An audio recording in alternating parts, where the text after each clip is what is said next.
Hello and welcome to game number 2 of the series with Epex Apocalypse versus No Hope. Epex being on the monster side in this lineup with Call Shenanigans, who threw some shenanigans and a wrench in the system as he won last game in 3 minutes 30 seconds, which is definitely something we haven't seen in a long time from a monster player. So Shenanigans single-handedly just showing up the game and showing what's possible. As we do move from game number 1 being on Distillery to game number 2, which is on Refueling Tower. And with me, of course, I do have my co-caster, the Admiral, Nakamov. Hello. I'm so excited for this game. The last one was so good. Best monster performance we've seen yet, I would say. Refueling Tower is a map we haven't seen yet. What can you tell me about it? Well, it's basically a giant L. And that's the only way to really describe it. It has the power relay is basically central located at the hip of the L. And it's going to be pushing in. Also, by the way, it does look like we have the Kraken versus the Sunny Kyra lineup, which is basically exactly the same as last game. Hopefully we'll see something a little bit different in regards to line of sight. But back to Refueling Tower. Refueling Tower is the giant L, right? As I stated. And there's a lot of meats either in the north and the east. It basically is very polarized in regards to where your eating is. There's not much centrally located. There's a little bit in here, and by a little bit, there's actually quite a bit in there. There's a good amount up in this corner. There's a very few in here, and there's some free meats. Like, I mean free, like it's 1 meat snacks in the middle here, so we'll get 3 meats right at the start. Nothing really all that major. This is all open terrain down here, so it's very good fighting spot for a Kraken, but not so much for maybe for some of the other monsters. So that's why you don't see them go that way. It's because it's very open and exposed, and they can shoot from long distances. For instance, Behemoth has problems over there. Goliath has some problems over there. Just depends on which monster is playing, right? Kraken, however, likes this northern area because of all the bush and the aerial cover that he has. So that'll be nice for him because he's going after all these 3 meat snacks, and it looks like he'll be able to get a quick evolve by the looks of it. He's probably going to head north based off of last game, get the evolve, and off he goes. Oh yeah, really quick evolve. And so you're saying that this is a bit of a Kraken favored map. It's a good map to be a Kraken on. It's like definitely a great map to be a Kraken, so long as you stay in the right areas. If you go into the wrong areas, you're going to be heavily exposed and heavily visible. Yeah, and he actually left a bit of it there so he can evolve. He's going to hide in this bush. The birds. Yeah, the birds ruin everything. I don't... What are they doing? Are they going to catch him? I don't know. They don't know.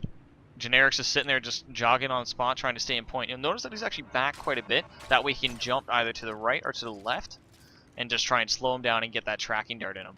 Right? Because you'll see that he has full control, and he's equidistant, actually, from this side, along with... If you want to stay up, Matt, that'd be great.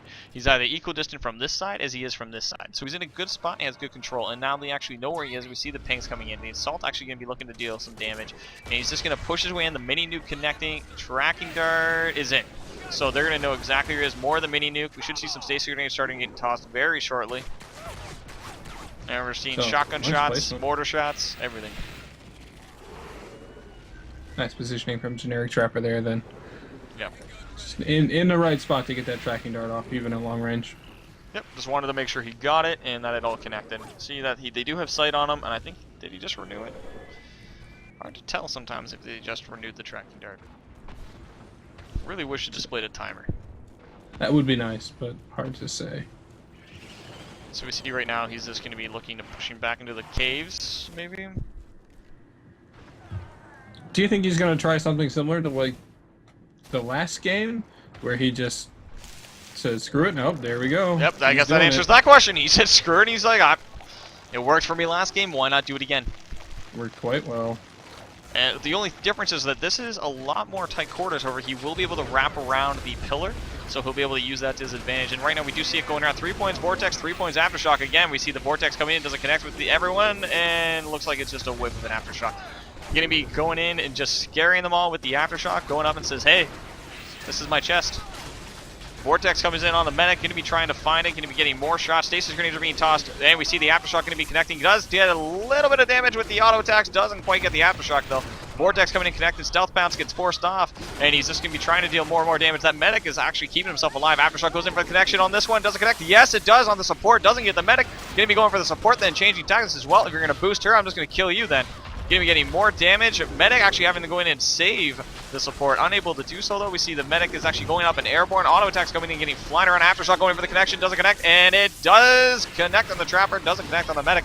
Medic actually getting heck a lot lower though with the vortex and stealth pounce and everything else. Sitting here at 1% HP, just getting those heals off. Going to be running, and yeah, it does get connected with the vortex. Bring him down low. Aftershock going in, doesn't connect with the support. Yes, it does. Getting connected there, and going to be melting down that support. Going to be brought down low. Support and medic are both down right now. Going to be looking at a very slowed down Kraken. Going to be forcing to keep 2 bodies on the ground. That's some ultra body camping, switching between those 2 bodies. Generic right now sitting in the back, just trying to get some damage at a long distance.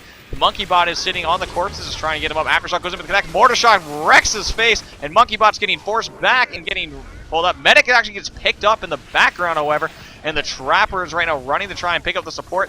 Medic actually healing at long distances, going to be looking for the pickup. Trapper actually going for the revive, unable to get it though. Going to get picked off and get shot down and going to be brought down to 20% HP. Does connect it with the Aftershock, put down to 1 HP. The auto attacks are missing, and there they go. They connect, and down goes the Trapper. Only the medic left on the field.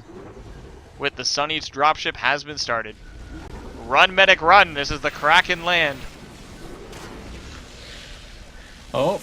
And doesn't get the Aftershock. Nope. Keeps trying to get it. Vortex coming in. Come on, medic. You got to survive 1:37. Note the stealth bounce over the waterfall says, here's some scenery. Is go for a bath. Monster wins. Game number 2. Wow. Another spectacular game from Shenanigans. Really impressive monster play. Yeah, really well done by him. He just says YOLO to the evolve and says, okay, if you're going to try that, well, I'm just going to take you down systematically one by one. 5 minutes and 10 seconds. Was that one shorter than the last game? I think it was a little bit longer, actually. The last one was just a little bit longer. So that puts the series at 2-0 in favor of Epex. We'll have to go back to the other side and see how they're doing. So in the meantime, guys, again, great game by both contenders. No Hope putting up a good fight. Just Shenanigans is pulling the Shenanigans, is took full control of everything and just punished them for even the slightest misstep, which that's what happens when, well, the monster is at Shenanigans level. So great job by No Hope. Getting that constant pressure just wasn't enough. As we go into the other side, and we'll take a look and see what's going on over there.